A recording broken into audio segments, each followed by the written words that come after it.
Well, the announcement has been made. We're getting more Elden Ring in the form of Nightreign, a roguelike experience that has many fans scratching their heads. It's been a scramble to not only put together all of my thoughts, but to also temper them with information that was released immediately after the trailer dropped.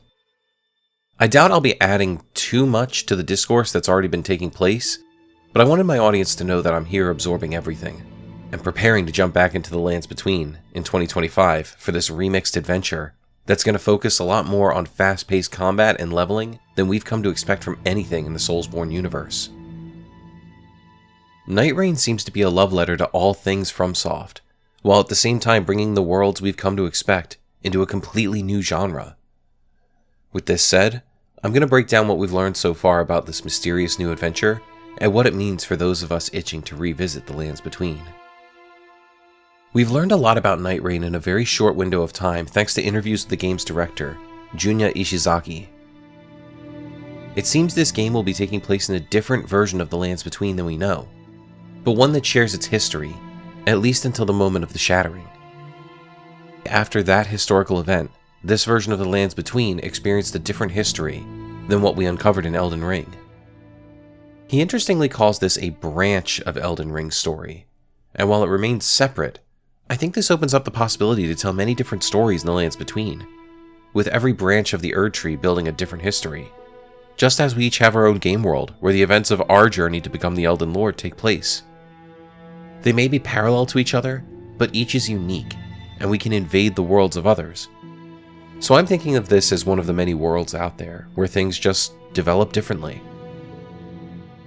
Our goal in Elden Ring Nightreign is to defeat the Night Lords, a series of mysterious new enemies who seem to be the cause of some kind of convergence in the Lands Between. They're doing this through the use of the Night Tide, which is most likely the blue force we see enveloping the world in this trailer. It seems that the Night Tide will act much in the same way as the force field in games like Fortnite, and upon shrinking completely, the players will face a boss enemy. This is then split into a 3-day cycle, where we explore to grab items that will increase our strength until we fight that night's boss. We do this 2 more times, and if we survive, we face a Night Lord. In our journey to defeat this new foe, we have the option of choosing between 8 player characters with specific movesets and special abilities.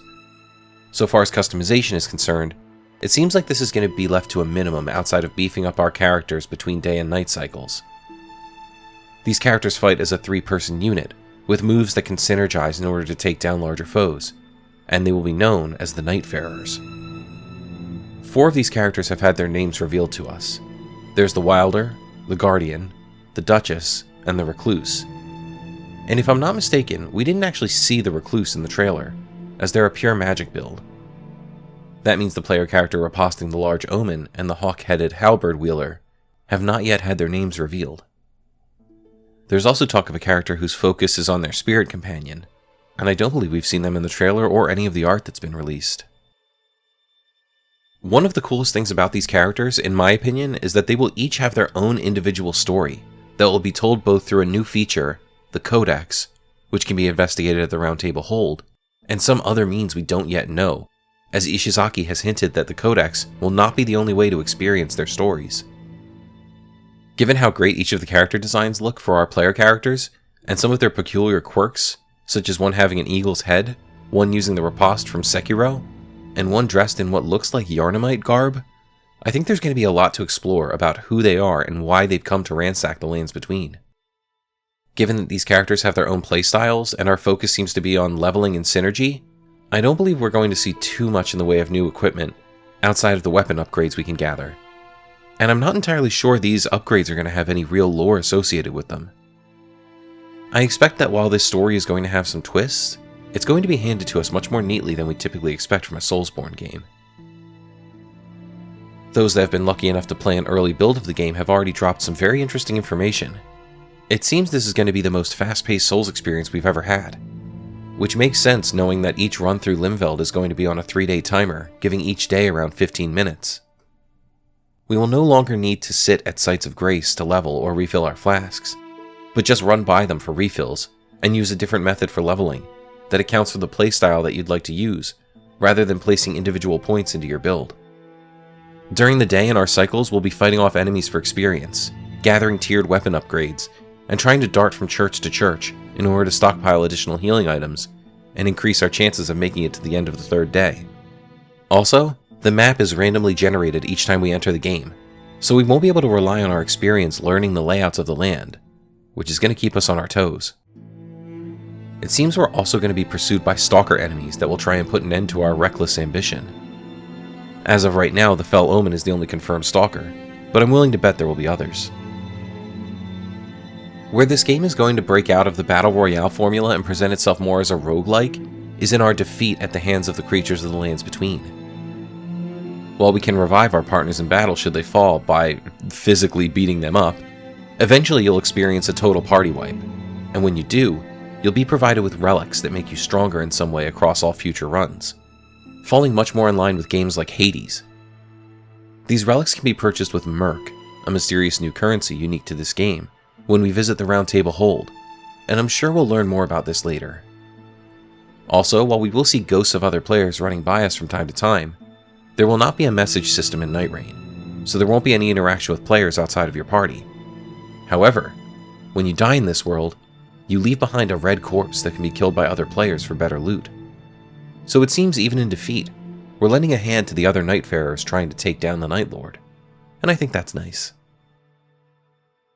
It's been confirmed that you will be able to play Elden Ring Nightreign as a solo player, and enemy HP pools will be significantly lowered to reflect that decision.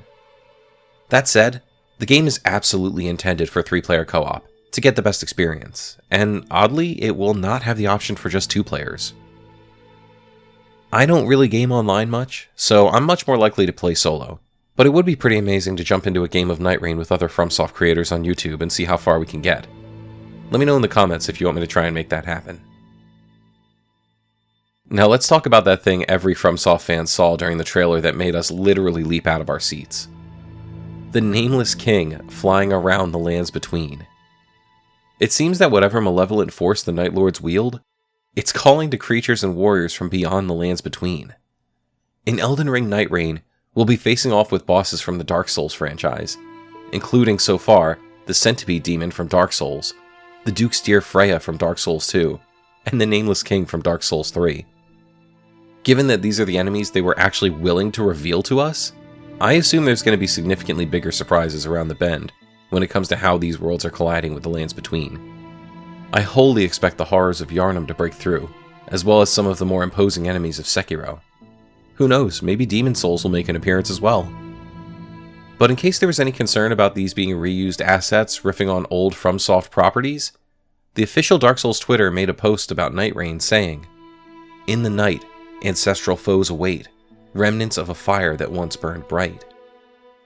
This confirms these are the enemies we faced in Dark Souls games, and also leads me to believe that the maiden we see in the trailer and marketing materials is the Firekeeper from Dark Souls 3. This may seem obvious, but we've been misled before, and this tweet makes me feel more sure in my assumption.